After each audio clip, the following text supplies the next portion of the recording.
सांभाळ घुसरेलं पाय ग वय तुझं धोक्याचं हाय ग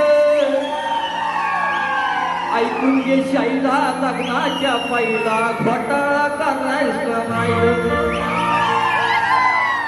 बेस आहे म्हणून काय म्हणते तो ऐका करतोस कशाला घायर नको आपल्याला दुधाची सायर